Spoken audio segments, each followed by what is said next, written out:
Hey everybody, this is Rydo and we're back to another live stream of Yu-Gi-Oh! Master Duel and video game news. Today is Friday, March 15th. Now I have a meeting I have to deal with later in the afternoon today, so today is going to be a fairly different experience, which kind of sucks because the feedback I got as far as lowering the game audio seems to have worked miracles with an average watch time of about 7 minutes and 58 seconds. That is massively higher than any other watch time I've ever seen for one of these streams.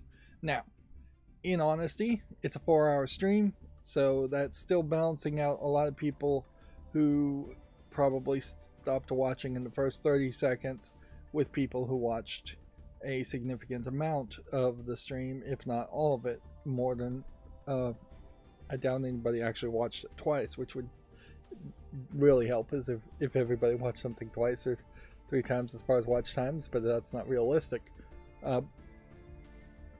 We have no updates here on Yu-Gi-Oh! We're going to spend very little time today in Yu-Gi-Oh! And we're not going to look at very many games that we're going to make YouTube shorts from the last stream because that broke, which means next stream on Monday will probably be a very long one. We also want to touch on the spring sale, which I confused for the summer sale, and I'll show what I'm leaning towards thinking about buying, although I may not buy anything because the spring sale is just not really offering any benefit other than the games being on sale. Which, yeah. Some of my thoughts as far as if something was on sale before the spring sale sold, that it wouldn't be on sale after the spring sale seems to also have been proven wrong in a lot of cases, where I am seeing games that still are on sale. Like regardless of the fact that they started to be on sale a couple days before the sale happened. Now I am noticing with the dual streaming that there is more disconnections happening. Quick, like few second long disconnecting, reconnecting from either Twitch or YouTube. I'm not sure which actually, and yeah, that could be an issue, but it doesn't seem like it's really an issue, so I'm not going to worry too much about it. For the accountability section, very quickly, I'm still playing Hand of Fate 2. I finished the map maker challenge and now I'm trying to do the servant challenge. There is a decent chance I will just have to rage quit the servant challenge, however, because it does seem to be fairly integrated into the fighting mechanic, which I find incredibly difficult in Hand of Fate 2, and I don't think it was much better in Hand of Fate 1. I think it probably was worse in Hand of Fate 1. One would hope that they were at least slightly improving on that, but yeah. So it's a longer series than I'd like it to really be, particularly considering how I'm probably not going to be able to beat or even see all the levels. Hand of Fate might be a great example of a game that I could play off screen on a Steam Deck,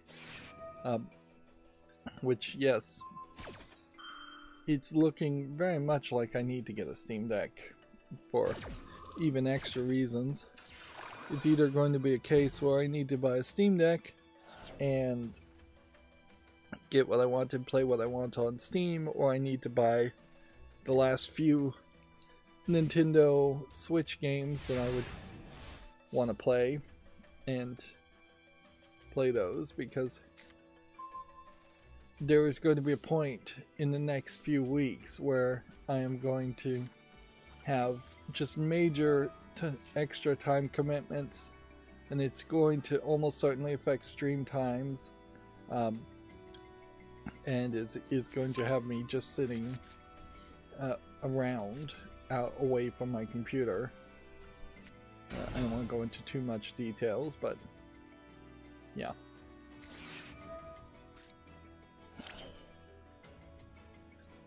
So there's that. I need something to play while I'm sitting around and waiting. And I don't want to sit on my phone and play just phone games.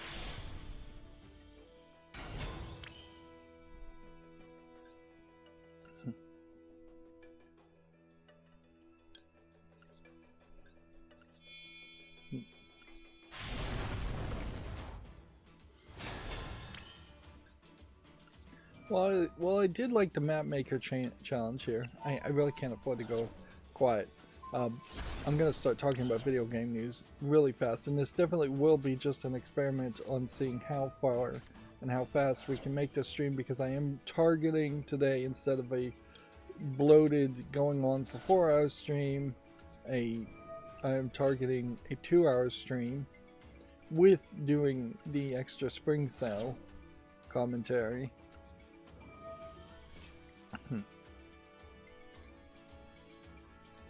And at some level, I almost want to see if I could do this every stream, but it's probably not going to happen.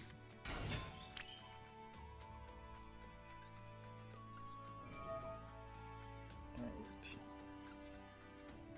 Going to get rid of 2 cards. Bring this up. Activate this. Bring this up. Gonna activate his ability. Get rid of 3 cards.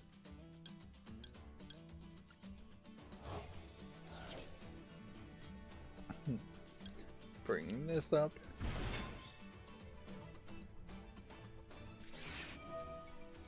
Whoops. This is the one trick to not do that, I guess.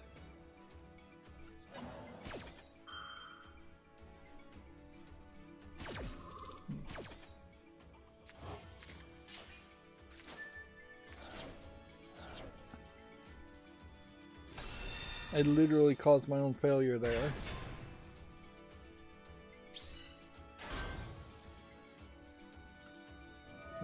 That was just plain stupidity and greed on my part.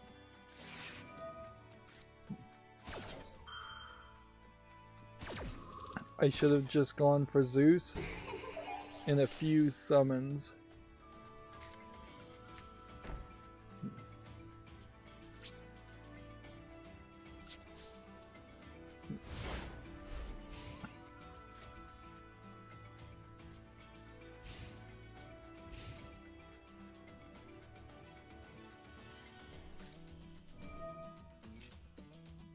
I don't know how to really report on these game jobs direct. It seems like it would be a lot of extra reporting for not really good enough reason. So I think I may just follow them on Twitter but not really mention them. In the same way that there are job listings on GameDeveloper.com, but I'm not mentioning every single job listings. I don't think that's helpful to the vast majority of people who are not qualified or don't want to be a video game programmer, which is almost certainly the largest majority of my audience, and would always be the largest majority of my audience. Alright, let's see. So Gearbox is celebrating 25 years of Gearbox, and they put out a Borderlands throwback to the first century of the critically acclaimed series. Borderlands has certainly changed a decent amount. from the first game to the second game to the third game to the spin-offs.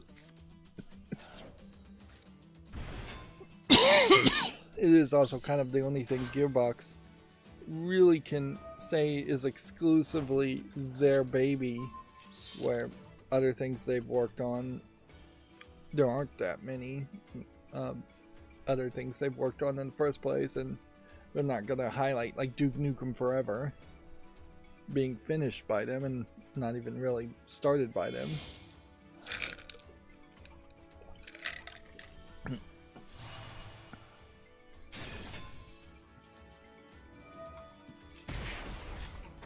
The Godot engine has a new mostly bug fix update.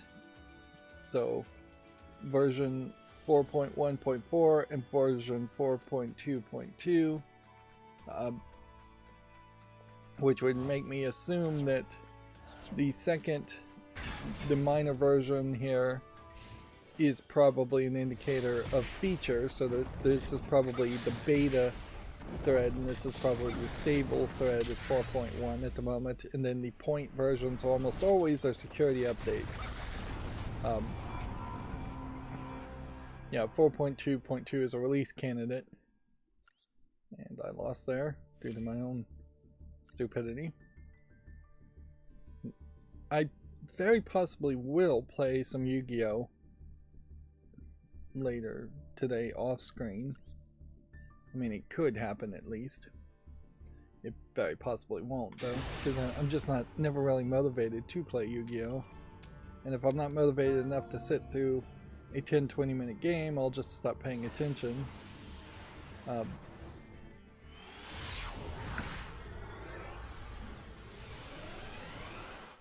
THQ Nordic, which I guess is still part of Embracer Group, is doing a fairly old school thing as they're trying to promote this new Alone in the Dark, in that they have gotten several YouTubers and put them alone in a dark house, like, and then these people are retweeting it.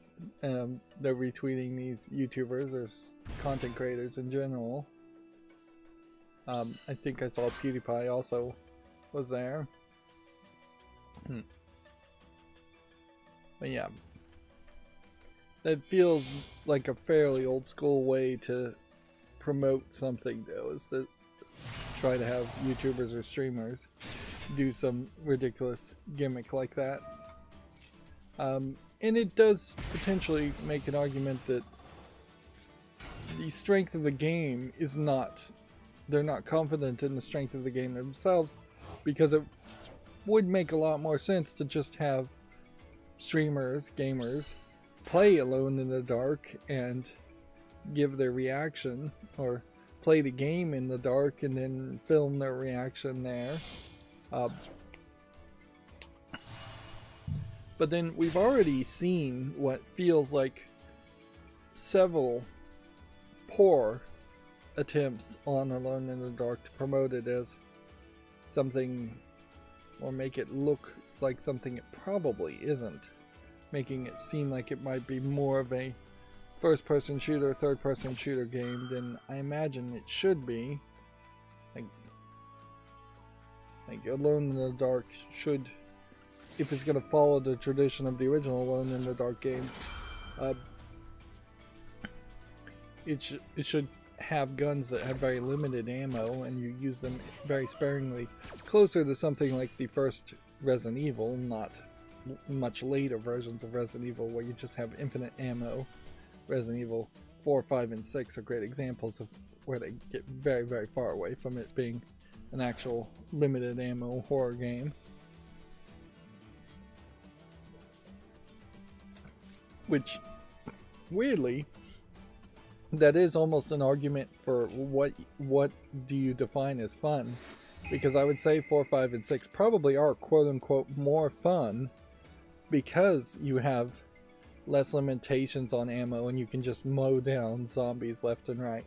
Whereas if you want to have a horror experience in any genre, whether it's movies, books, video games, whatever, you are trying to evoke at least a little bit of that sense of dis-ease and unease, I guess, and make people uncomfortable. And if you're uncomfortable, you're probably not having quote-unquote fun as much. I mean, you're probably going to have fun in small bursts of being uncomfortable.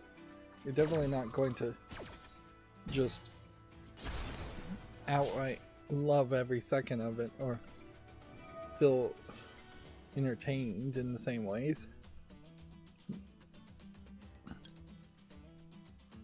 So yeah, there's definitely a question there as far as how do you sell a horror game. You probably have to sell it on the scares and the discomfort. We've also seen that in some of the advertisements that Konami has done with one of these Silent Hill games, is that they've made the game look in a combat trailer like there's way more combat than there should be in that Silent Hill game. And so there is definitely a narrative and pushback happening, or a discussion happening at least, around people wanting true horror experiences and not wanting Resident Evil 4 action experiences. Unfortunately, the numbers just, I don't think, are there to really justify to a company that they should make a true horror experience versus a action game. Same is true for action movies, is that there's much more motivation to make a Marvel action movie than there is to make a Saw horror movie. They make Saw horror movies because they know that it can dominate in the October month each year when nobody is going to put out a action movie because it won't get enough views and enough people won't be free to watch the movie.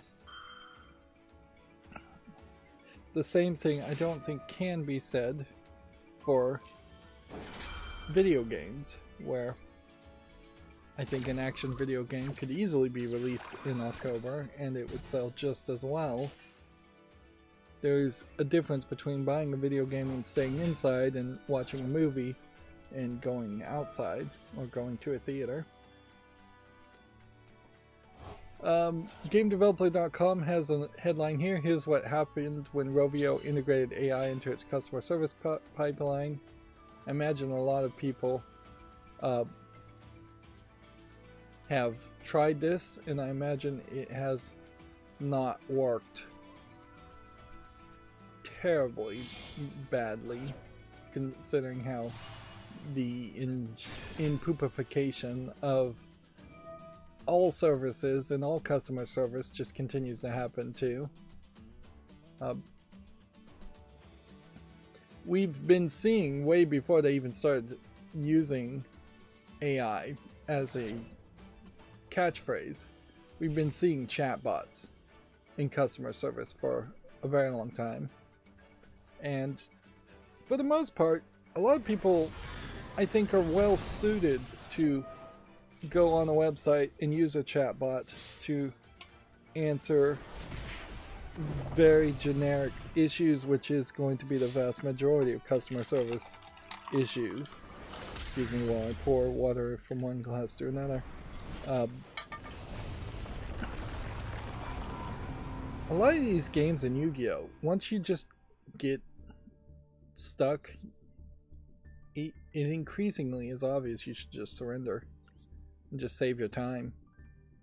There's just no way. There's not enough of a reward to see the game all the way through. And that's probably why I see a slightly higher percentage than what I think I should be seeing of players cheat and disconnect their connections and just try and end the games without being penalized. But yeah, the vast majority of customer service things, if you're ordering something, is like this was delivered wrong, this was delivered broken, I didn't order this, things like that can be handled by procedurally generated chatbots that they probably are going to label as AI more and more, even though there's really not going to be any real artificial intelligence. The actual artificial intelligence on customer service is probably pretty useless, because you don't want even human intelligence in customer service. Businesses don't. Anybody who's ever worked a customer service job of any sorts knows that they're under strict scripts and strict guidelines and strict procedures.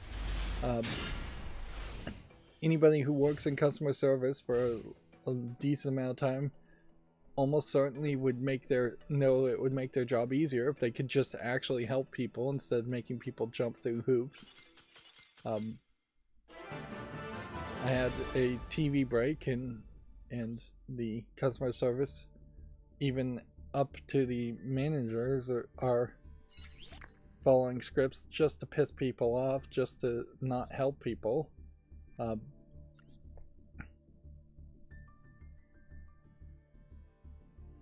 then a lot of times, even if customer service can do the right things, and the rest of the company, the shipping, the receiving people, can drop the ball. So it might not even be the customer service's fault. It's almost never the customer service people's fault. It might be the managers of the customer service's fault, but the people you're actually talking to have no power. There definitely is room for more laws and protections of the consumer. And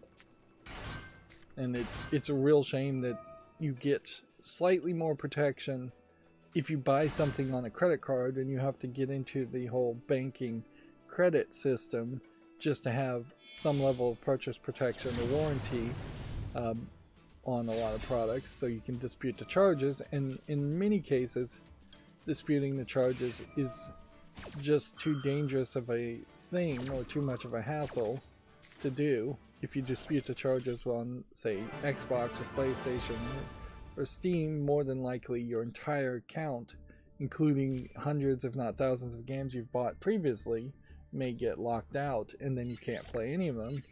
And that seems like there's room for consumer protection on that aspect too. But yeah, we are under a time crunch today, so I'm not going to actually read this story. But I will say GameDeveloper.com has it. Let's see. Diablo 4 has a ray tracing update that is coming out March 26th. The dark areas of Diablo 4 could really probably do well with ray tracing to just lighten up the dungeons and tunnels you'd be crawling through. Unfortunately, in my shopping during the spring sale, I looked at Diablo 4 and the reviews are pretty mixed, maybe even approaching negative, I don't remember. Suffice it to say, the way they've made Diablo 4 this seasonal experience that resets instead of having it just be a single player experience that that you would expect from, well, fans of Diablo 1 and 2 would expect,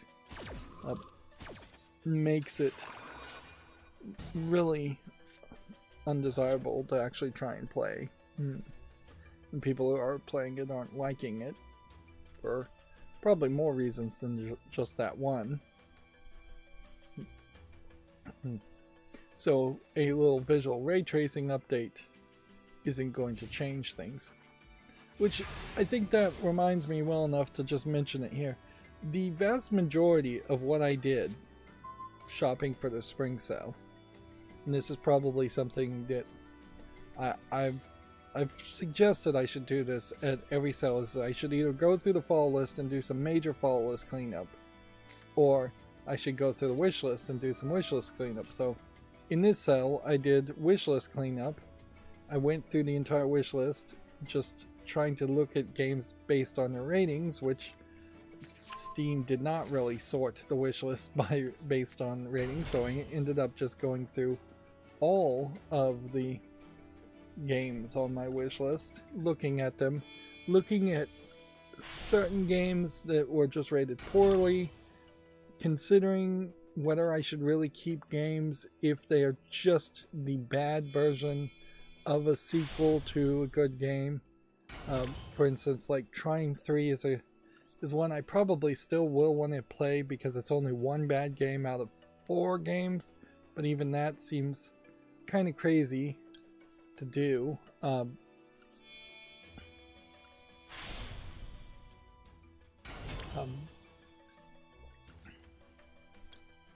There are some Final Fantasy games where the idea falls apart way more, where if you were just trying to own every single Final Fantasy game, knowing that I probably will never have time to play and cover all the Final Fantasy games, that seems like that's a waste of time to buy something like 13.2, which is not well reviewed at all. There's a lot of games that were free that I've just gone through and added to my library. There's just no reason to not have them added to the library if the games are free to start with. I'm not particularly super concerned at the moment about disclosing whether I got a free game for free because it was free on Steam. Because I'm not really keeping any track of how much I'm paying for any of the games, so for all I know they all are free games.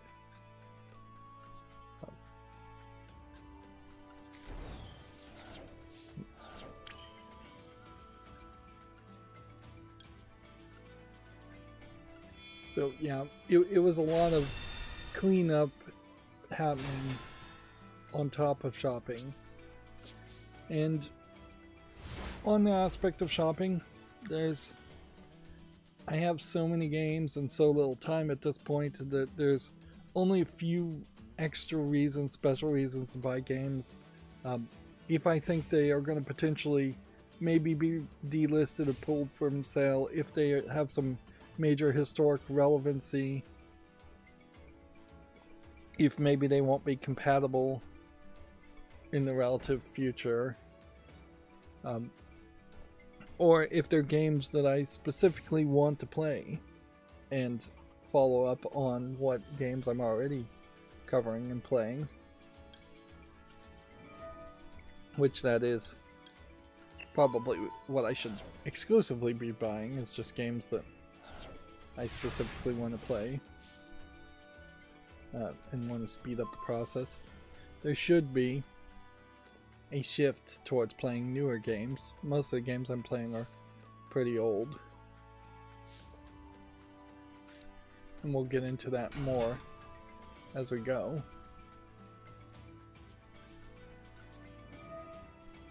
Let's see, we can only summon 3 cards this turn.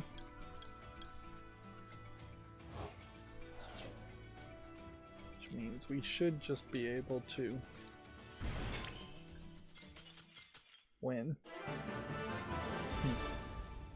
Yeah, I think since we're going for a shorter thing, I think that's just going to be it for today.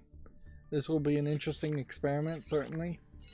I know a lot of people come here for Yu-Gi-Oh! And I know I need to really relabel this whole series about video game news and just call this a pre-show and not even have it in the title, because that's just not the direction I'm going to take this. It's not going to be more Yu-Gi-Oh! Or even, at best, it will be the same amount of Yu-Gi-Oh! But if there's any time crunch, Yu-Gi-Oh! Is the first thing that's going out the window. I could try and destroy 2 more cards for the daily quest. I certainly could continue to play the Duelist Cup.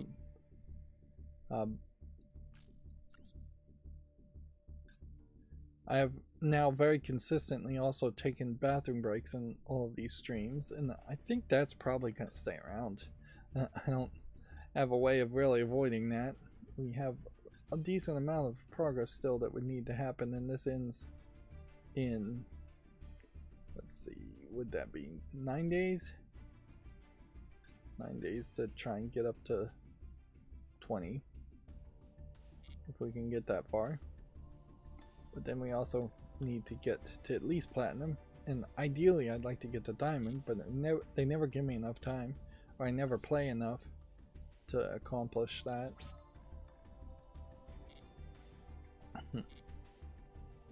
So Gameloft has announced a Dungeons & Dragons survival life simulation and action RPG hybrid for consoles and PC, which sounds like a lot of different genres to integrate. And one of the things about this this Dungeons & Dragons games is it really is set in the, I think it's called the Forgotten Realms section. Yeah, Forgotten Realms, which is also where Baldur's Gate 3 was set in, and I know that there's at least an audience out there that are not super fans with the Forgotten Realms, and just generally speaking, it would make a lot of sense to make a Dungeons & Dragons section game that's set in a different area than the Forgotten Realms. Gameloft most recently was working on Disney Dreamlight, and that's what they most recently. And then they made Lego Star Wars Castaways, which sounds like a mobile game, and several Dungeon Hunter series games, which I've never heard of. I would definitely want to see more information before I'd start to get hyped around this. But it also definitely seems like this might just be a case of Hasbro rushing to license out more Dungeons & Dragons as fast as possible to get game companies to rush out as many Dungeons & Dragons games as fast as possible. And they probably will very quickly flood the market. And it'll be a case much like the Warhammer 40k games, in that there's a massive amount of them, but almost none of them are good. Video Games Chronicle says Palworld's first raid and a new PAL are coming soon. The fandom we know we've been tracking for Palworld has been dropping extremely fast. It'll be interesting once we see new content added to that early access game, if people are willing to go back to it. I wouldn't be surprised if the amount of people that go back to it are a small fraction of people who were initially interested in it. And it's definitely going to take time to make a Pokemon clone that is much more like a Pokemon game and polished enough that people actually want to play it on PC. But I do suspect we will see within the next 2 or 3 years an actual RPG game that is a Pokemon clone through and through. And the fact that Nintendo has not done anything to sue Palworld's creators and has instead focused on suing emulator makers, may speak to where their focus is, certainly. There's this horror adventure game called Stasis Bone Totem that's coming to PS4 and 5, Xbox One and Series Switch on March 28th. It's currently available on PC. And see, I wanted to check this to see if this is a sequel to another game called Stasis that, I mean, there should have been a couple of them. Yeah, there's this game Stasis here, and KN or Kanye. Let's see. This was an interesting game in that it was something I covered, and then the first game is just like free. Maybe there's some deluxe content there.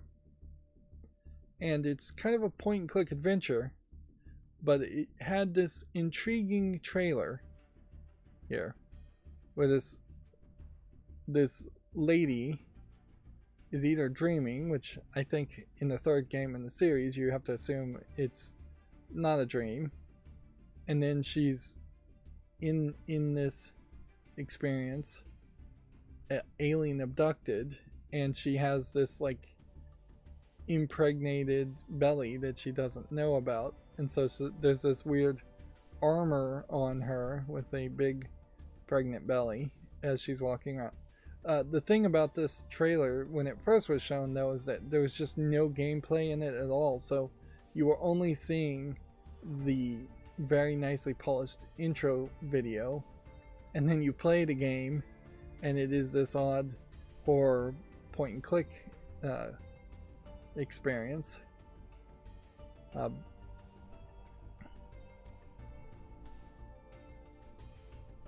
And like honestly, I would say it's not even that scary. And that's a great example of a series that I just never really got back to. So what is the deluxe content here? Soundtrack, artwork, and screenplay. And so then in 2019, fairly quickly after the release of Kanye, or Kane, whatever it's called, they released Stasis as a point and click for real money. And so I think this would be a good one just to add. What's in the deluxe edition? This might be another one to add to just continue on my series of games that I've covered. This is a problem in particular, is you just don't know what is in the deluxe edition of a game. So you'd have to, I mean, you can't even click on it in this one, so there's just no idea at all what you're getting for that extra $3.39. Let's see if the deluxe edition is explained here. You'd think you would want to explain that.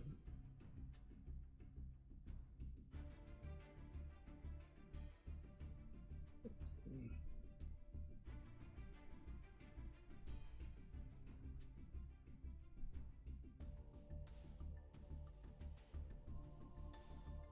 Yeah, you'd think that the reviews would maybe have to the fact you might have to come to the reviews.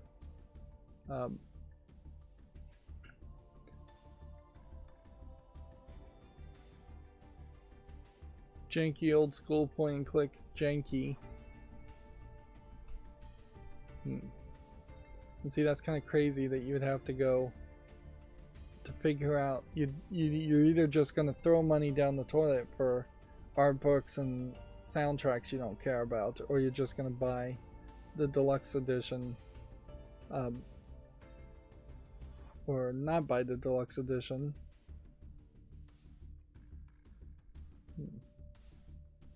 Yeah, one of the things as far as this sale to consider, I think everybody should consider, is the fact that starting January 1st, the Steam client only supported Windows 10 or later, so anything that has a minimal support for XP, and I guess this is excluding probably also Linux.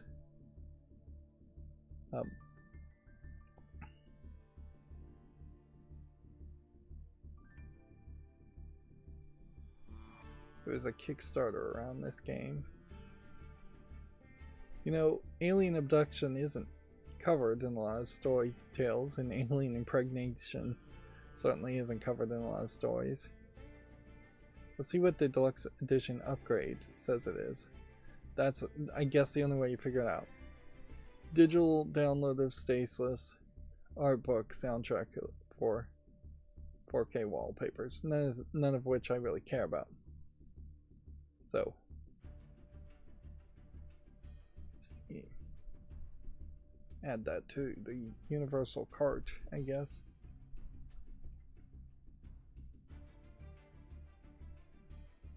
And that's all just to get back to the sequel. Bone Totem, also overwhelmingly positive at this point. So I can go ahead and move that to the wish list. But I should play Stasis first, just to make sure. And yeah, it's not really worth it at that discount to buy Bone Totem right now. You get a lot of these bundles too, where it's just like, here's a completely different type of game that's been bundled. I'm not sure if you're playing as the same lady even in Bone Totem. You don't see a lot of merging between point and click and horror either. I think that's probably because horror rely so heavily on jump scares, and a point and click game is not going to have a lot of that.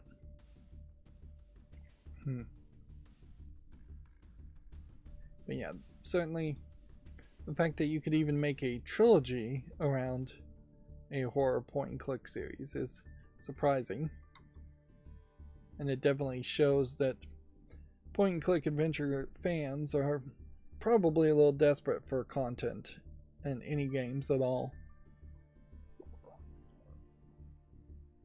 Here we have a Video Games Chronicle article that says the Epic boss Tim Sweeney calls Valve execs a-holes over Steam platform fees. Emails from Epic CEO published as part of a lawsuit Valve's currently fighting. I would almost never doubt if somebody called somebody else an a-hole that other person isn't an a-hole, particularly in business. You kind of don't get to be the biggest video game marketplace without having some a-holes in management. That being said, I think Tim Sweeney should probably look in the mirror, because he has a problem with shooting his mouth off, even if it is in private amongst emails, when even in those communications, particularly in those communications where it's getting documented and written down, you should write everything as politically or polite as possible. Otherwise, it is going to be used against you. Meanwhile, I don't think anybody really cares as much about platform fees as Tim Sweeney seems to think they do. Otherwise, a lot more game companies would have gone to the Epic Games Store just to avoid the platform fees. Publishers would love to see platform fees go away, but if Steam was to get rid of the current way it makes money to advertise games and have that Steam front page and have a storefront, they would just make up that money and probably more in a different way. So there would just be huge submission fees per game instead of taking a percentage per sale. And that would mean more money off the top before you've even made your first sale. And that's actually a worse system for almost everybody involved. Whereas the platform fees on Steam, taking, I think, roughly 30% of your sales to have a digital supermarket that highlights and promotes your game. Maybe the percentages could be argued are a little high, but they're pretty industry standard. And yeah, I don't know if there's the savings certainly wouldn't be passed on to you if Steam took no fee at all. The other possibility there is if Steam got rid of platform fees, they might just engage in advertising non-video game things. Inherently, for better or worse, I would say the Steam pages are pretty poor about advertising other games on a Steam page, but if all of a sudden you had banners for like porn sites, Coca-Cola ads, food, snacks, political banners all on the side of Steam, that's not going to make anybody happy if we started to see things like that.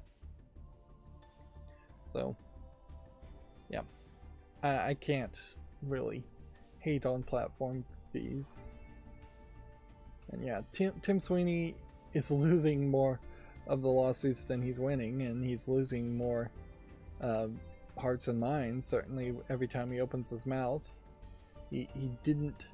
There is a possibility where Epic, with their success at Fortnite, could have taken that money, could have really funneled the money into making an amazing competitor to Steam. And there's even a possibility here that somebody like Apple or Amazon.com could buy the Epic Game Store and funnel a bunch of money into it, although I imagine Amazon wouldn't actually put any money into it. Or even the likes of YouTube Gaming or Twitch could have their own gaming store. And be actual competitors to Steam.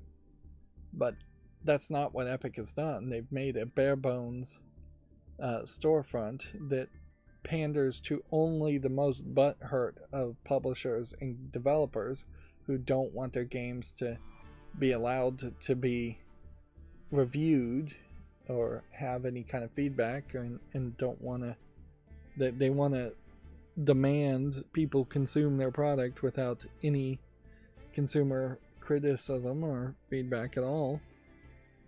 And I guess I'll leave it at that since we're trying to make a shorter sale. Let's see. Steam has launched a autumn sale, Black Friday sale. This isn't right. This is an extremely old Video Games Chronicle article. They linked to the wrong link apparently. There's like no update here at all, so that they linked to the total wrong thing. We are in the middle of the spring sale and it does not have this art. This is some autumn sale from potentially years ago. Let's see, if Cyberpunk 2077 was half off, that might have been a year ago, it might have been 2 years ago. Just complete mislink by Video Games Chronicle. It's funny that we're not getting press releases for these announcements around Lollipop Chainsaw, and Gamatsu is just retweeting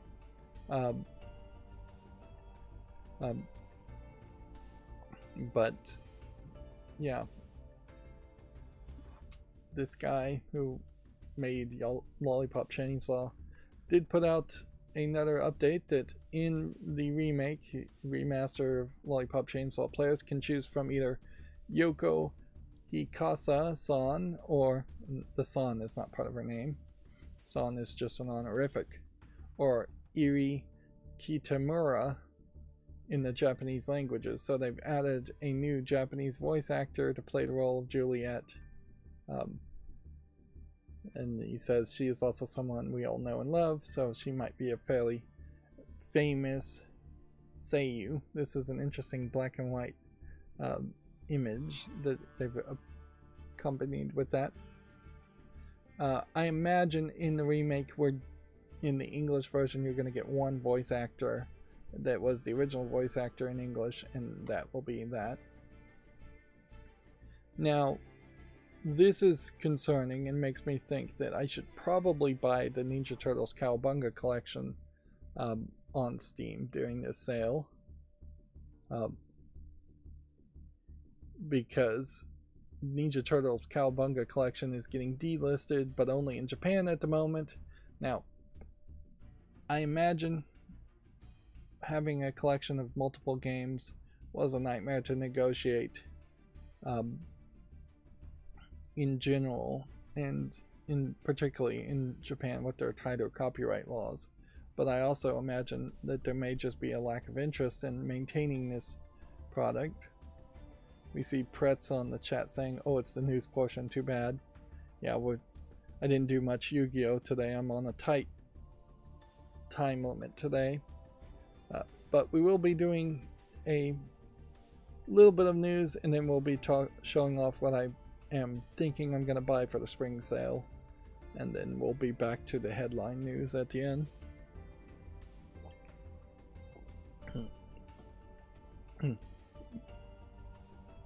Undoubtedly, I am probably curating an audience of dissatisfied customers on my streams, in that I'm doing Yu-Gi-Oh! At all. I really should just make this stream exclusively a news stream and set expectations way better. So, yeah. This is one that passed me by, I guess, because this isn't even on my wish list, when pretty obviously it should be. You do get some weird situation here where these kinds of games, if I am going to buy them, I'm probably just going to do a spotlight on them, and I'm probably going to just like say, alright, here's a bunch of old games probably being run on emulators, and none of them are really that easy to play with that you'd actually want to play through all of them.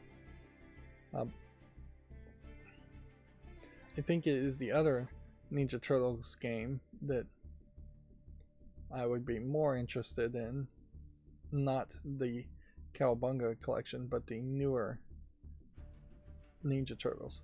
But taking notice, this is a Konami published game, and I definitely do suspect that we will see this collection be delisted eventually everywhere. So if you want to own these old games, even though you probably would do better to actually run these on separate, more up-to-date emulators and just have the ROMs too. But if you want to own the games on Steam to feel justified to go download the ROMs, I'd say do that quickly.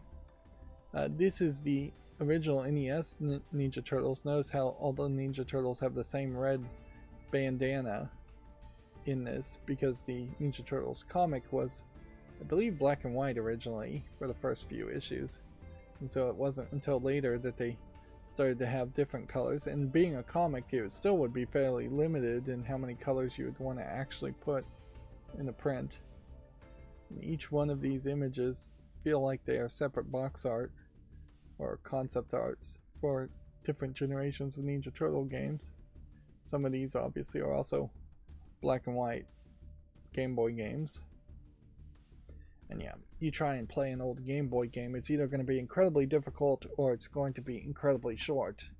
Very possibly both. Yeah. But yeah, the delisting of games seems like it's something that we're going to start to talk more about and see more happenings of that. Although I would say in the past, delistings of games have been happening, people have just not been paying enough attention to it.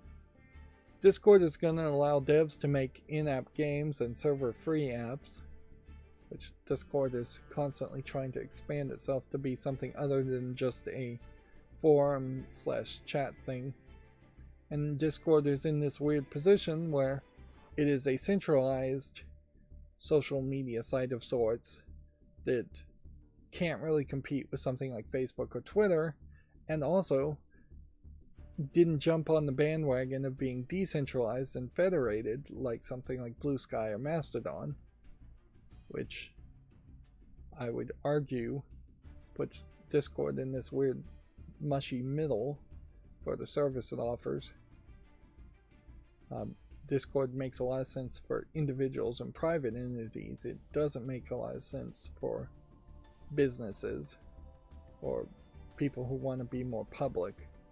It never feels like that people are welcome to join a Discord and then find other Discords through some suggested page and just follow 20 Discords that would all be in one centralized unified feed. I think that's probably a big part of the problem with Discord, is there really isn't, as far as I understand it, a unified feed.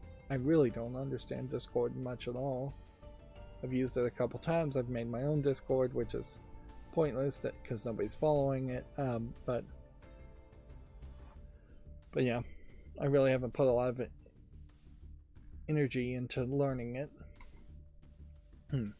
Multiverses, we know, is coming back, and as part of them coming back, they are doing Multiverses Happy Meals in the United States. We saw that there were going to be Multiverses Happy Meals in like Germany.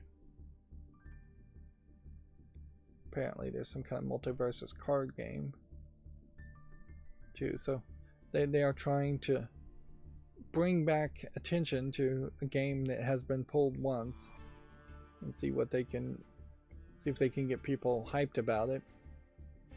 Take a second bite at the apple, basically, as far as launch attention. I've mentioned it before, but I've been watching Cracking the Cryptic's YouTube channel, and in the past couple of days I've actually been trying to do more Sudokus wall on my phone, that the same ones that Cracking the Cryptic are doing, and that is wasting time, certainly. But one thing occurred to me, and I can't prove it, but there's actually a lot of opportunity on a YouTube channel like Cracking the Cryptics when they're solving a Sudoku for them to take a second bite at the apple and kind of cheat. They are very much champions at doing Sudoku, so they probably don't need to cheat. So I'm not really throwing any accusations out here, but there is an opportunity where somebody who is worse at solving any kind of puzzle game could cheat using some of the tricks that Cracking the Cryptic could do, in that they have two hosts and there doesn't seem to be any real consistent alternating between the two hosts, which means every time there's a Sudoku puzzle, you could have both of the hosts solve the Sudoku puzzle live to tape, not live on a live stream, or you could even have a Patreon only live stream for both people solving the puzzles in parallel, and then you could publish on the public video that would be recorded the person who actually solved the puzzle, and that would double your odds of always getting it right instead of somebody making a mistake. Furthermore, if you are just recording live to tape, you can inherently cheat by solving the puzzle a second time and pretending like it's the first time you solved it, or having the solution in front of you because somebody else has already solved it, or having somebody whisper into your headphones, which the people in Cracking the Cryptic are noticeably wearing headphones. Everybody that streams usually does wear headphones. It wouldn't be hard to have a Skype open, have somebody watching your screen and whispering in hints here and there, and all you would have to do is be a decent actor to not awkwardly pause as somebody is talking to you. It wouldn't be hard to even overlay the screen so that somebody is solving a puzzle on one computer and you can see the solve happen at the same time. So yeah, and that's probably not just puzzle solving. There probably is a lot of ways that you could cheat, and this is the kind of quote-unquote cheating that has been happening in broadcast TV for the longest time. People whispering, producers whispering hints or reminding people of what to say, either through teleprompters or through earpieces. You see it much more naturally when you see sports commentators, where you have 2 or 3 people actually on microphones talking and commenting the games, but you can also easily have a whole team of people pulling up stats on a sports game like football and handing notes or typing notes on a screen to the sports commentators as far as pulling up their stats or when special information you might want to mention about that player. Which I guess that is just a very long-winded way of saying more people make things easier, and there are a lot of creative, ingenious ways to make something look like it's being done by one person when you can have a whole team behind you. So I guess my advice for today is, if you want to be successful in anything, have a good team behind you. Have more people helping you. Even if you're going to make it look like it's just you doing everything, you can outpace your competition by having more assistants. Certainly, if you can afford them. Moving on back to news, GameDeveloper.com says that Baldur's Gate 3, Elden Ring lead Steam Deck's most played games, which that's another shocking thing about the Steam Deck. I'm sure it's shocking to Valve in particular. They made the Steam Deck, the first one, thinking that it was going to be experimented as a competitor to the Switch, and that people would be playing like 2D simplistic games, older games, and the audience clearly has stated that they want the starting at $500 OLED version of the Steam Deck, which I've heard nothing but praise about how much better the OLED version is. It really does seem like it is worth the extra $150 difference, which is crazy because personally I would say, nah, the LCD is probably fine. A QLED screen might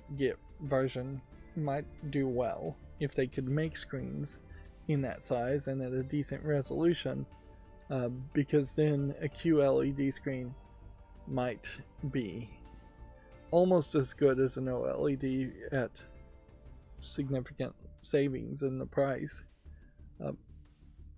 But yeah, at the current moment, everybody wants the OLED version, and the majority of people are playing almost brand new games and AAA games. They're really demanding, and if anything, this highlights how people don't care that much about graphics as far as higher resolutions. Nobody's really clamoring for 2K or 4K resolutions. Nobody's clamoring, and nobody ever clamors for really better audio. Nobody's complaining about the Steam Deck controller layout, which I find that surprising.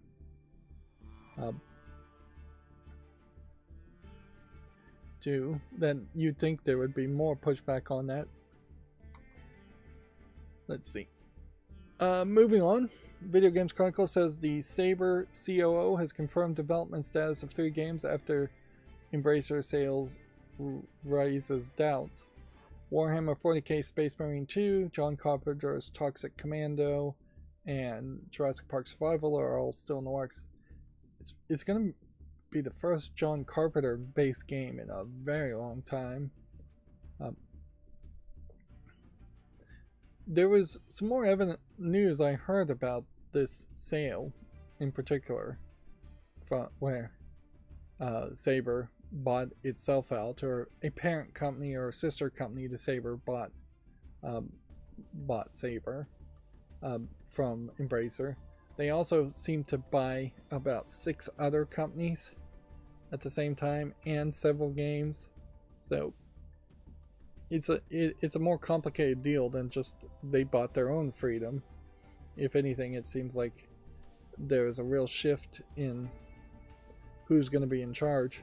But it also feels just a little bit fishy to me in that you have THQ failed, and then all of the games start going to Nordic Games, and eventually Nordic Games changes their name to THQ Nordic, and eventually they make a parent company called Embracer. Now Embracer is failing, and now game companies are being shifted over to yet another company. At a certain level, I guess that's just business if business is being done poorly, but it does also just feel like there might just be a lot of angel investors getting screwed each time here, and that they're convincing shareholders to buy shares in companies that they are running into the ground, whether intentionally or not. And I would like to throw out my own theory that perhaps when a game company goes out of business or fails, and perhaps there should just not be options to sell off a company and have the intellectual property transfer when a company sells. Maybe intellectual property should stay with either the moral rights of the original creators, the actual human beings that made those games, or it should just go into the public domain exclusively. If we punish companies more from doing these kinds of corporate shenanigans of selling one company to another company to another company, and force companies to focus more on actually making products, because inherently this is a failure in capitalism. You have to say Embracer is a failure in capitalism, as far as gamers are concerned and the consumer is concerned, because Nordic Games that turned into THQ, that made a parent company called Embracer, they bought all of these companies and failed to release more than 3 or 4 games in that time. And of the 3 or 4 games they released, I'm not sure any of them were particularly great. At least 2 of them were SpongeBob remakes that were already good games and just remastered, not remakes. And that's just not enough output for the billions of dollars that Embracer was moving around. And so if there were more punishments or more restrictions to make companies focus on actually releasing a product and selling the product to consumers, instead of doing accounting financial shifting around and selling companies left and right, that probably would help the consumer more. But today, again, I said wanted to be a short stream, so I'm not going to get into a big rant. Speaking of failures in capitalism, GameDeveloper.com says EA has axed the Apex Legends developers as part of a $125 million restructuring effort. I think Apex Legends is still pretty popular, so one would assume that it's probably not going to get a lot of support and updates, or the same kind of support and updates, now that they're getting rid of the developers. Video Games Chronicles says a former Pokemon lawyer says that fundraising and press coverage lead to fan projects take down. The worst thing on earth is when your fan project gets press. And yeah, almost certainly that is the case. That seems like that is always the case. That being said, the suggestion here is basically that if you're going to make a Pokemon fan project, you probably should do it on the dark web, or deep web, and always have anonymous names and never keep any real names or anything like that, so the lawyers can't find you, even though the lawyers are probably looking for you. And also, you can't get any funding for your project, so your project is inherently going to suck, unless it just has a massive amount of fandom all willing to work for free forever. The better argument against that thought would almost certainly be just make something like Palworld. Just make a parody. Come out in press, come out proudly parodying Pokemon with your own Pokemon characters, and just don't make it a fan project in any way. And I think that is probably what Palworld has proven more than anything, is that you should just make a parody RPG game with creatures if you want to make a fan project instead of focusing on Pokemon. And inherently, a fan project around Pokemon is a muddled thought anyways, because is it going to be about Ash Ketchum, or is it going to be about the new characters? Is it going to be Gen 1 Pokemon, or Gen 2 Pokemon, or the latest gen of Pokemon? There's a wide amount of Pokemon fans, but each have their own little special likes and dislikes, I imagine. Here's GameDeveloper.com. Embracer Group divests Core Saber Interactive assets in a deal worth $247 million, which is funny because we've seen the deal previously was labeled as $500 million. The deal includes 38 ongoing developmental projects in studios such as 3D Realms, Slipgate, and New World Interactive.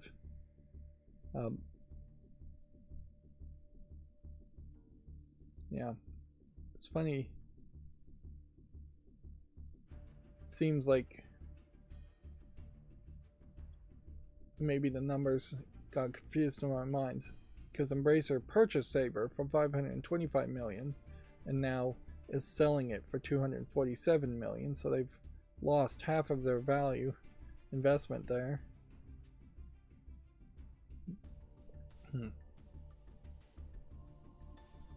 All Saber branded studios and and other studios such as Madhead Games, Digic, Fractured Byte, Nimble Giant, and Sandbox Strategies. Beacon also. There's also implications around 4A Games and the Pinball FX maker Zen Studios, which Zen Studios with their Pinball FX3 has been doing pretty poorly too, so I could be happy to see some changes there. But yeah, this is a fairly long article going over all the details, and it does seem like it was a much more complicated trade or deal, sale, compared to what the headlines were suggesting originally, or what the rumors were suggesting originally. Epic Games Store, we talked about that earlier, has revealed its next free titles and launched a spring sale. Call of the Wild Angler and Adam Eve are going to replace the current freebies Deus Ex Mankind Divided in the Bridge, which, yeah. Adam Eve is a visual novel advertisement for an Amazon Prime TV series, whereas Call of the Wild Angler is a fishing game, very different from like Deus Ex Mankind Divided, which was a AAA game. Here's Adam Eve. Invincible is the name of the Amazon Prime series. I forgot it for a second there.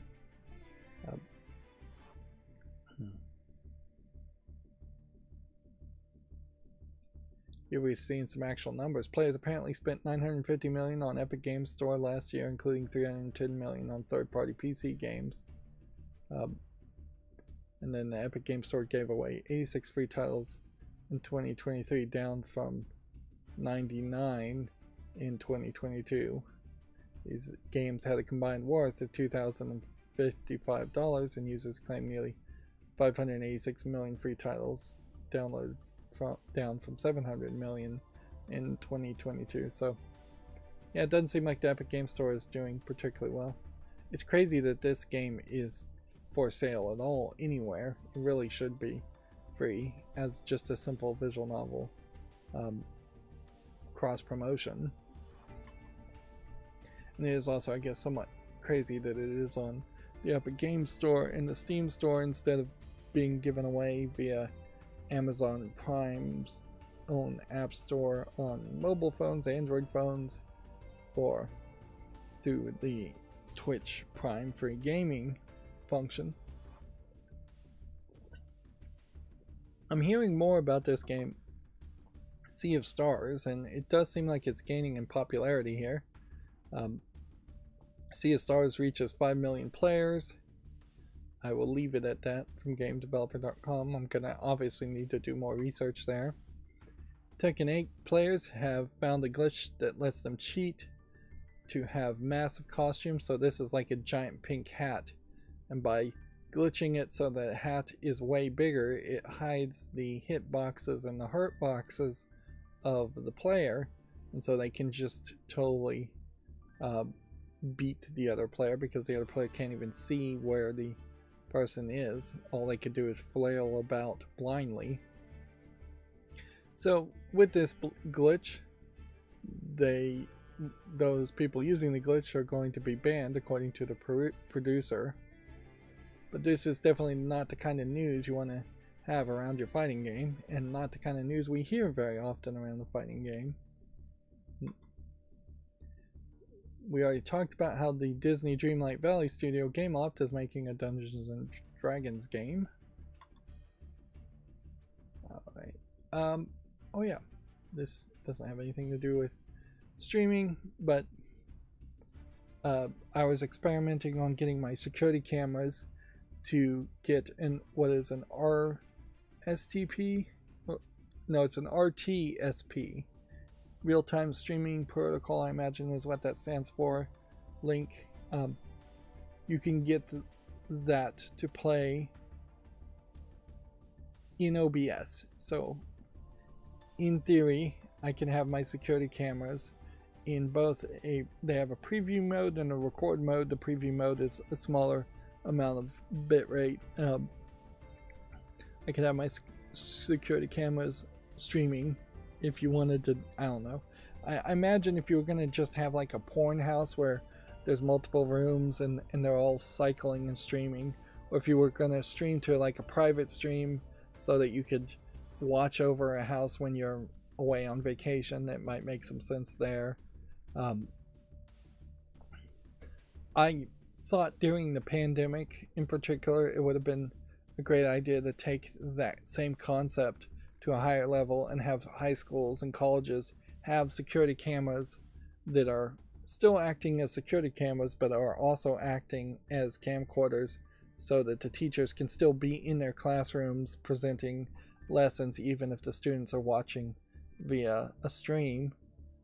Unfortunately, during the pandemic, I saw the vast majority of schools and teachers didn't want to bother to really try and learn any kind of technology or do anything amazing, and they just wanted to fail and struggle at it, and that's exactly what they did.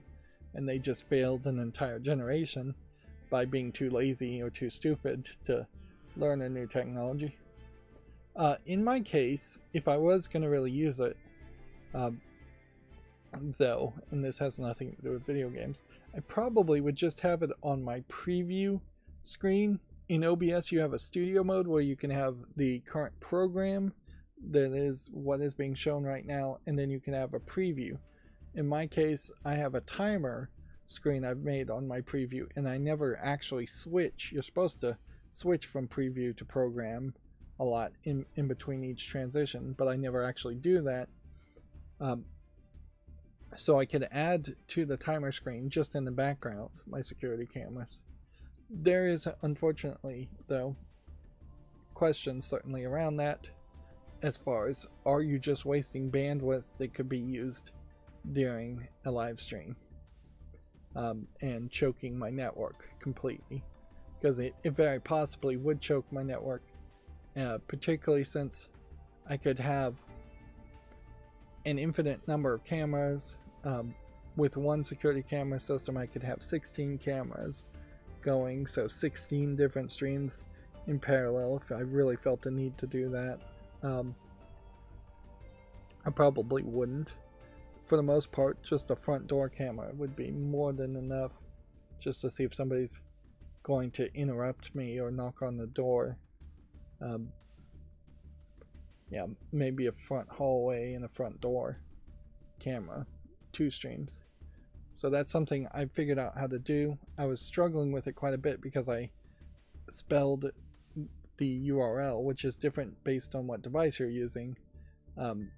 It was supposed to be a capital C, a lowercase h, and then the number. So channel 1, channel 2, channel 3. I had a capital C and a capital H and a 1, and so it wasn't working. So yeah, buggy. And with the newest versions of OBS, you need to use a VLC video LAN client source, where this instructions here says you should use a this instructions from 2021 says you should use media sources, and I couldn't get it to work there. So this information is old, which also highlights that not too many people have actually bothered to experiment in that way. Yeah, it is kind of funny that the best use of the idea certainly would be to have like an OnlyFans house, where it is just cameras in every room from multiple angles, and you can just switch between them, or you can stream all of them at the same time. And weirdly, I think people would probably pay for that, as a certain audience would, to just watch people all the time, 24/7 surveillance, voyeurism, fetish type things. You'll be surprised how many people have succeeded by accidentally streaming themselves, quote unquote, accidentally streaming themselves just sleeping. Libretto has the Vercon 32 emulator ported to Libretto, so emulators still are happening, just not particularly the Nintendo ones. And then they had a planned server maintenance, and so they took it down and brought it back up, which isn't really news. Let's see, what else did we have here? We need to hurry. Video Games Chronicles. Ninja Theory has confirmed Senua Saga's Hellblade 2 will include a photo mode and shared mode. That's not what I was clicking on. What was I clicking on? Well, we're going to talk about the spring sale in a second here. Pocket Pair apparently is in discussions to bring Palworld to new platforms and said it would be open to considering partnership or acquisition offers. That probably would be the best thing for Palworld, considering the history of Pocket Pair games is to just leave them in early access forever.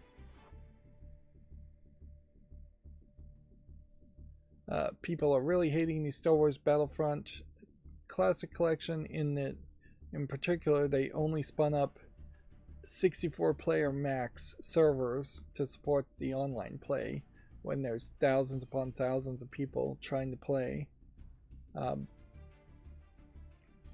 So yeah, they really just shoveled it out there without supporting it at all.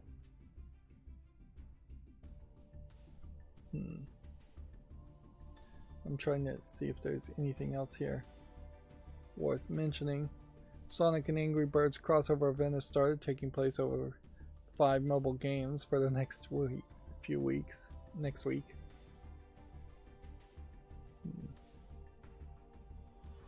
I have no idea what I clicked on. I probably didn't intentionally click on anything. Sony is also reportedly set to discount the PS5 Slim across Europe again this month.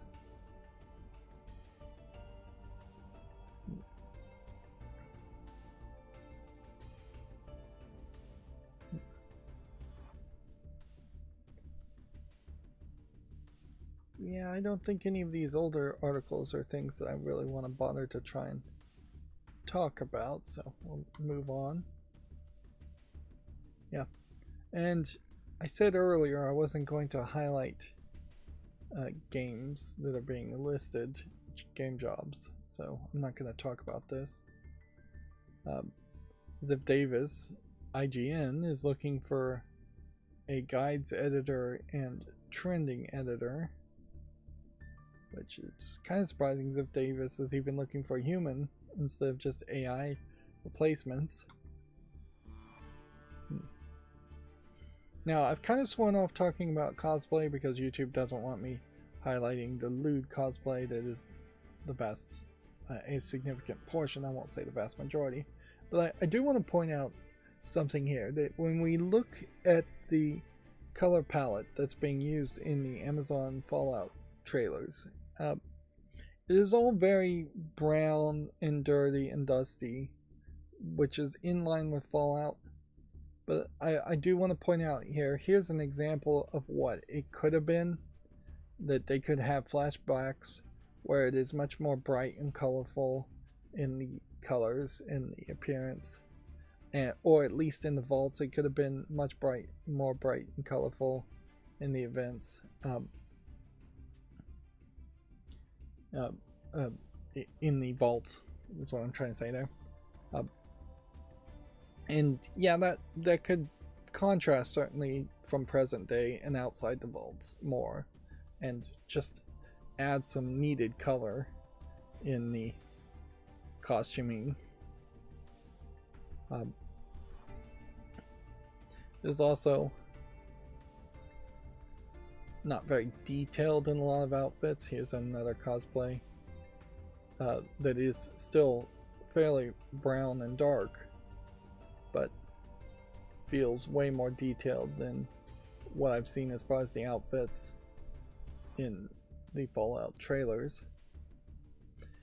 I also want to say, with Akira Toriyama, the maker of Dragon Ball,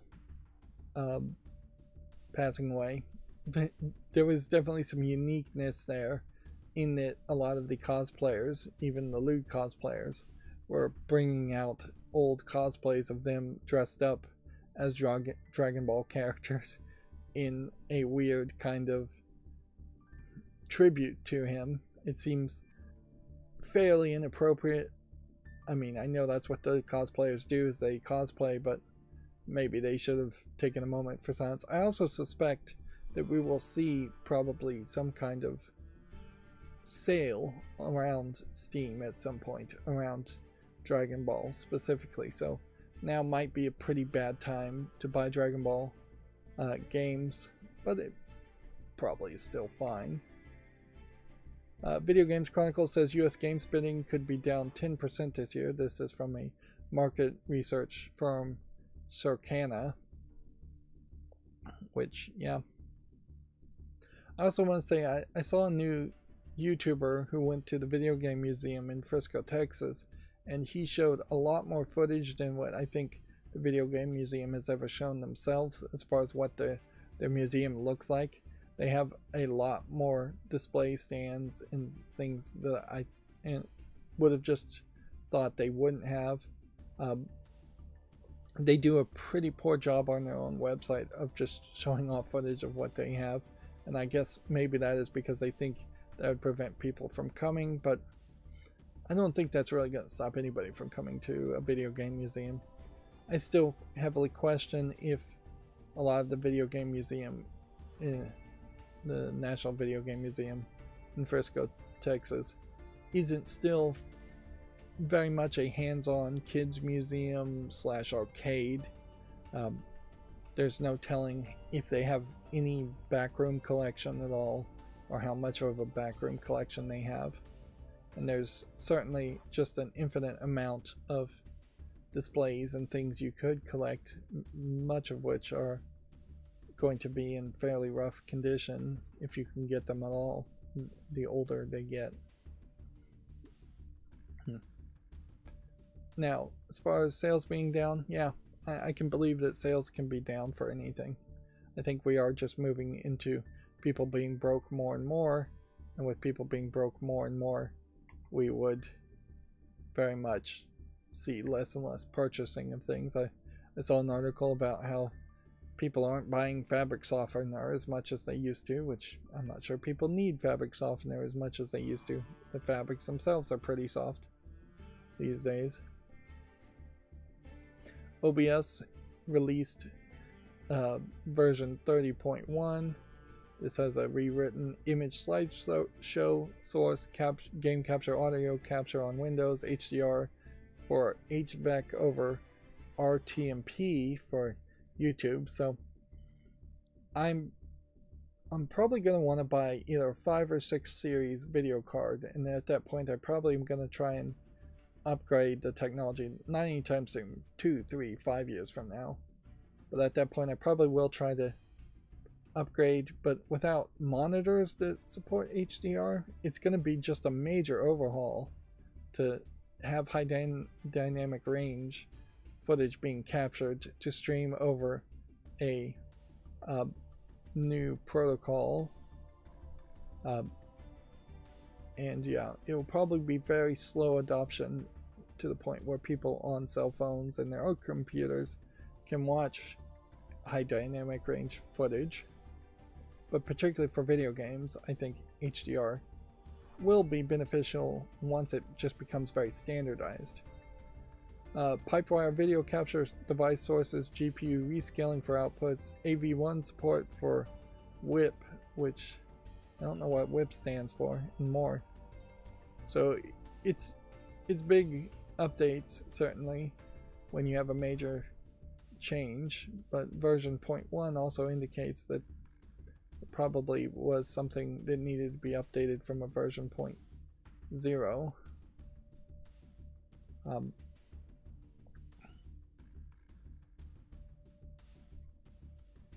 The thing about open broadcast software in particular, though, is that you really want something amazing, and to have something amazing added to it, it means you probably have to be a little bit creative as far as what you're going to do, because they're going to make generic updates, and it's going to be up to you to figure out how to use the generic updates to do something that is unique to you and you alone, so it becomes your advantage and your proprietary concept, versus something being open source that everybody will do and it'll just be the gimmick. For instance, if they added a feature that would make thumbnails for you and add like red circles or arrows in the thumbnails, which for a long time there were very helpful and successful on YouTube, well, then everybody would just do that, even without the red circles. If OBS made a thumbnail creation tool for you, everybody would use it, and then all the thumbnails would look about the same. Although, if they make thumbnails for me that are even slightly better than what YouTube automatically makes for me, that would probably be great. And I certainly have thought about ways to make my own thumbnails. And I could do it, but it never really felt like it would come out particularly artistic. Of course, I haven't thought about it since AI became viable, so maybe I could make AI generated thumbnails now for every game I'm covering. That is something to think about, at least, but almost certainly that's a backburnered project. To wait till AI is way better and less questionable about its copyright status. And then, let's see, what was this other one? The International Game Developer Association is going to GDC 2024, and they're having a neurodivergent in games networking. I don't personally. I was going to go on a rant here, but I'm trying to save some time, so I'm not going to go on too much of a rant. But I don't personally like the all-encompassing phrase neurodivergent. It is probably the right phrase to use, but it has become too wide of a scale where anybody who has ADD or claims they have ADD or dyslexia, and certainly in the past there have been a lot of people that have just claimed they have dyslexia without ever actually being diagnosed with dyslexia, or as an excuse. They're just looking to be a victim of something, looking to find an excuse for things. But yeah, anybody who has even the slightest neurodivergency, like ADD or dyslexia or just a slow reader, can be on one end of that scale. And then on the other end of the scale, it's somebody who is potentially drooling and can't wipe their mouth, can't care for themselves, can't wipe their own butt when they're going to the bathroom, can't dress themselves, can't clothe themselves. Like it's just way too wide of a spectrum. And when you have and I'm going to try to avoid to use the R word here, but when you have a drooling, incapable of caring for themselves type person, they really shouldn't be involved in any work, even if they do want to work. There's a certain level, in my opinion, of people, if you're just incapable of actually providing to society, and society is instead just bending over backwards to let you pretend like you're contributing to society by giving you a job that you really can't do, that's a problem too. And yeah, even closer to the more capable people on the spectrum, these people just lack social skills very often, and just should just be on disability. Society should just take care of those people instead of trying to integrate them into a system that they're just not really compatible with. And I feel like even the actually capable neurodivergent people don't really want to work with other neurodivergent people, like, either, because everybody has their own quirks, and so two neurodivergent people who are capable of working in a game company probably don't want to interact with each other, and non-neurodivergent people are not really happy working with neurodivergent people because that makes it more difficult to communicate and accomplish things. If it wasn't neurodivergence, if it was, say, blindness, it would be fairly ridiculous to push an idea or narrative for a blind person to be a 3D modeler in game development. The only real difference there is that neurodivergence often is being defined as somebody who lacks the mental capability to communicate well or interact socially well with people, or think in a similar way that the gamers who buy the games actually would want the creators to think, in the sense that if everybody expects that when you see a weapon you're supposed to go and pick it up, and then a neurodivergent person programs it for the weapon to disappear when you go to pick it up, well, that might be interesting every now and then. If that is the way it always happens over 100 different encounters, that's just not thinking the way a player would think, and not satisfying what a player expects. Yeah, and I imagine, certainly, if you got a picture, just from the looks of it, you could stereotype that the vast majority of people that will actually make it to GDC 2024 and be in this group and self-identify as neurodivergent, it is going to just be a lot of SJWs who want to be classified as neurodivergent, and very few people who would actually pass a like DSM-5, the Diagnostics and Statistics Manual version 5, that is used in at least the United States to diagnose certain categories. Although I'm not sure DSM actually covers mental categories. As another problem, at least in the United States, is that there sometimes feels like there's some inconsistency on what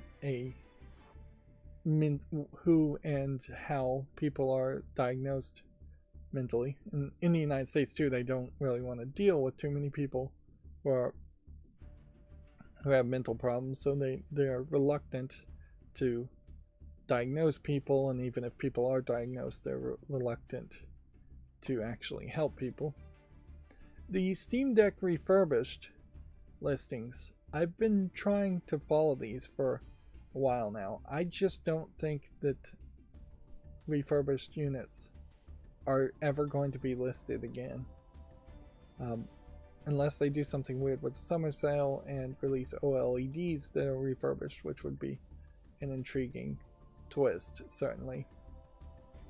But yeah. So, let's talk about the spring sale, which I confused for the summer sale.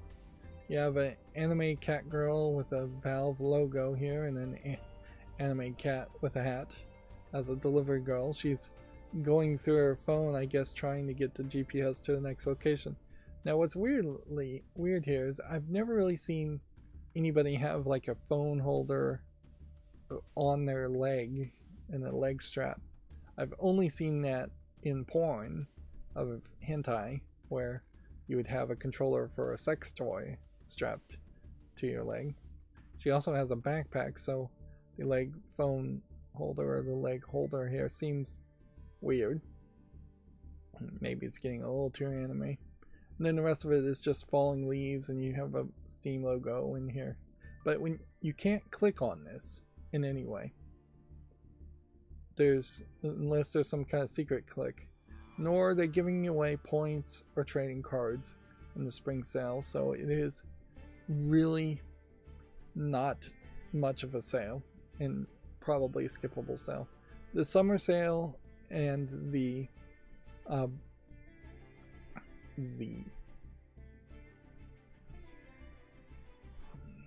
Black Friday equivalent sale, fall sale, are the big sales, certainly, to look out for twice a year. Unfortunately, those are also sales that seem to line up particularly with everything else being on sale, whereas I can see video game sales being more generous and having things be put on a sale a month before or after, instead of just trying to squeeze everything into... What happened there? Well, I tried to open this Who Wants to Be a Millionaire to see if it was something to pay attention to, but that jumped the front page, it looks like, and now the front page is struggling, it jumped to front page very low down, which I was scrolling very low down here just to see what they were suggesting, but it is very much just a Steam front page, infinite scroll of games being suggested once you get past a certain level, and they're good suggestions for me, but nothing particularly amazing. I continue to suspect with every cell that they are slowly changing the pixel value from the deep valve blue to a lighter blue to the point where it eventually will just become either white or black. So the bright blue is going to darker blues the other way. I said that backwards. And then I think it is going to just be a full black page, which black page websites for gaming make a lot of sense to me, whereas white pages feel like more serious news type websites, inherently a dark and light theme. I think definitely they're slowly trying to boil the frog, and eventually Valve Steam will look like this. It will just be black and white text on black. Of course, somebody could be sampling the colors and testing that theory out, and if that really was happening, somebody would have probably made that claim already. It may very well be just a case that they are experimenting with colors with each sale to make it look a little bit different, and then one day they may just make a full-on black store refresh. Changing the color theme to a light and dark mode isn't really the big update that you would want, though, if you're going to relaunch your website. There's, I think, still a lot of room for improvement, but yeah, there's no real event here, just sales. So my tendency here is what I would like to buy is a Steam Deck OLED. Problem with that is you either buy a $400 LCD version, which everybody was happy enough with, but nowhere as happy as the $550 OLED version, or pay another $100 for another 512 gigabytes, which is not necessary. Honestly, if I could get the OLED version, which is 256 gigabytes of space, I would be happy with that. I do, I guess, have Wi-Fi 6E, I think. The battery life is the big update with OLED more than even the high dynamic range. The screens are exactly the same. The only thing different between these two versions are the amount of SSD, which I could upgrade that myself.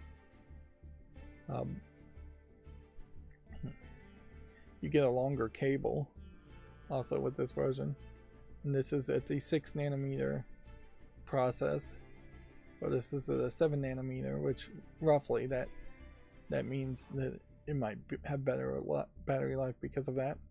And then this goes up to 90 Hertz, where this is up to 60 Hertz. The resolutions are the same, but the size of the screen is also bigger. Now, part of my challenge, if I do buy a Steam Deck, is going to try and turn it into something that can also act as a tablet for me. You could also buy one of these models, although I don't know why you would want to buy the even lesser models or the middle model here. I guess they're selling you the middle tier of the LCDs for $400. This is the low tier of the LCDs for $350, and this is the high tier of the LCDs. Which, yeah, if the low tier could get down by another $100, there is an argument to buy these instead. Yeah, until you have the Steam Deck for a while, I don't think you should probably buy the docking station, and even at $80, you're really not getting any savings there. And then they're advertising up to 20% off of certified refurbished, but honestly, if you want a refurbished Steam Deck, you probably are going to have to get it through GameStop. And they just are continuing to promote things. I would also argue that they probably should make a Steam Deck Lite that is just a screen and doesn't have all the controllers. Maybe just has touchpads on it and loses the buttons, and then you could save some money there. But if you could just also make a Steam Deck that had grips but no controllers, then you could hold it and watch Netflix on it, and then you would dock it to play with the controller. Put a kickstand on it, put it on the table, and then play with the controller. You could also have much bigger speakers if you just have all that empty space on the side.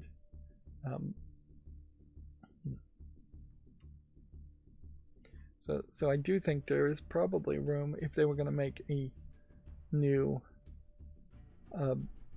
Steam Deck. The Steam Deck is now on SteamOS 3, which is an Arc-based system. They also, when I was shopping, and I ran into this, and I'm not sure this has anything to do with the sale, but I did see this, in that they had a year in review for 2023. I feel like we may have covered this, but give some interesting insights into what 2023 was for me. I played 32 games, 27 were new games that I hadn't played before. I was one shy of 500 achievements. That's gonna drive me crazy. Kind of shocking, I played 54% of games with keyboard and mouse, where 46% with controllers. I would have thought it would have been more controller based. I played 20 games that got achievements. Of 32 games, 129 were considered rare achievements, which I don't know what percentage has to be considered a rare achievement. Yu-Gi-Oh! Master Duel 48% of the time, Prey 8% of the time, Lego DC Supervillain 7% of the time. Let's see. The average median middle of players was 16 achievements, so I am way higher than that. The average game a gamer plays is 4, so I'm way higher than that, but not as high. And the longest streak was 20 days without skipping a day and not playing anything on Steam. Which honestly, that streak probably should have been higher, but the medium here is 5. 9% of my time were playing games that were released in 2023, and I wonder if that isn't Yu-Gi-Oh! Master Duel exclusively. And then this is the exact same information being repeated.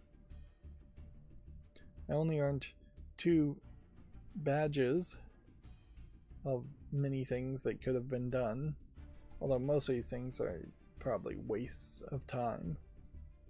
And then apparently I was playing Yu-Gi-Oh! So a lot of roguelike deck builders and card battlers and roguelike games. Played some walking simulators, at least one. Puzzle platformer, psychedelic. Yeah. So this really highlights how much time I spent last year just playing Yu-Gi-Oh! And it definitely highlights also just my rather lack of interest in playing Yu-Gi-Oh! When you see how much time I spend on it. Where when I'm playing a specific game like Prey, it's going to only be for a month or 2, and then I'll move on to the next pre-recorded footage. And almost certainly I'll only play one game at a time, so it's pretty easy to tell which games I was focusing on. This is a great example of how boring achievements can really be when you see them all out by themselves. With the exception of Yu-Gi-Oh! Master Duel, I really should only have been playing one game at a time.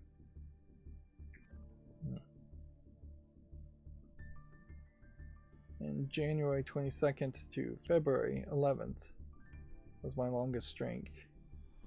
I'm not taking a day off. But increasingly I need to take a day off. And here's just going to show every single game I covered in 2023 or I recorded in 2023. Some of these haven't aired yet. But yeah, with YouTube Shorts and other elements, having longer streaks are less likely to happen. So I noticed that. Now, here's what let's just refresh this now that we have the unified shopping cart working. That is a new feature. Also, private games are features, so when you want to add something to your account, you now can go for my account, private, or this is a gift. Some games can't be labeled as a gift. So if I was not to buy the Steam Deck, I have a cart here for like $276 worth of games, which is still a lot for games. And so generally I'd say maybe get the Cowabunga collection if you care about Ninja Turtle old games. Personally, 66% off of Stasis, so I can continue covering that series. Makes sense. Resident Evil 7 Biohazard Gold Edition for $15.86 is a pretty decent deal, and it lets me continue. Now, there's a decent argument to remove Dragon Ball FighterZ Fighter Pass 2, considering how I haven't even played Dragon Ball FighterZ at all to show off, and I already own Fighter Pass Season 1, so we can remove that. I want to get Inscription. A lot of these discounts are not great, though. I want to get Inscription to compare it to Hand of Fate 2, and so 60% off to get that to be a $10 game. I'd like to play Islands of Insight, but at 50% off, that is not really realistic either. I'd like to get Nier Automata Game of Yorha Edition. I probably should get the DLC around that too, and so that makes that price a little high. There is less of a sale for Dead Cells, but there's an argument to buying Dead Cells in that they've abandoned, they've done all the support they're going to do. I wouldn't say they really abandoned it, but yeah, it would make sense maybe now that the game is quote-unquote complete to cover it, but that is a high price at $23.55. Grabbing the Halo Master Chief at 75% off for $10 is probably the best you're going to get until it becomes an incredibly old game like Bejeweled or Zuma's Revenge, which are 99 cents off, and I have no real interest in covering those games. Same is kind of true with the Apogee Throwback Pack. These are all games that are just the 99-cent type games that I would use as stocking stuffers. I should get Rethink It Evolved at 99 cents to see how different that is from Rethink.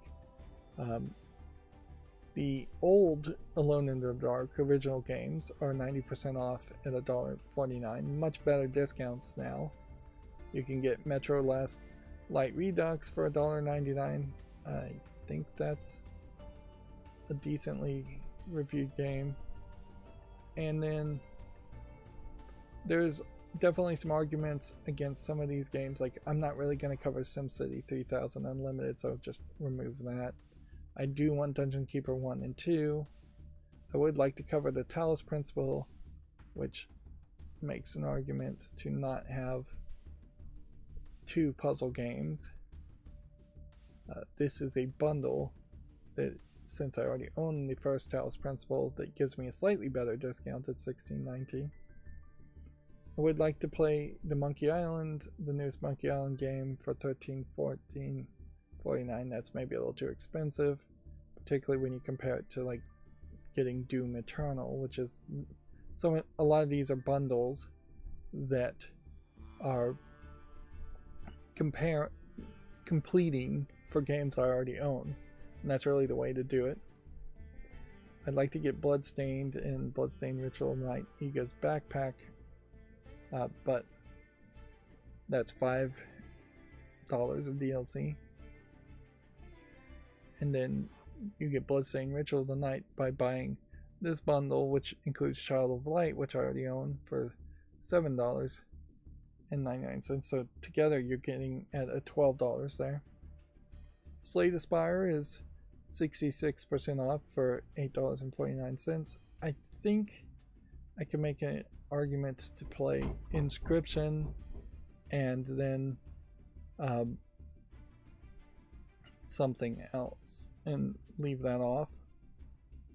And so then we have the rest of these, which I'll just scroll through here because I have run out of time.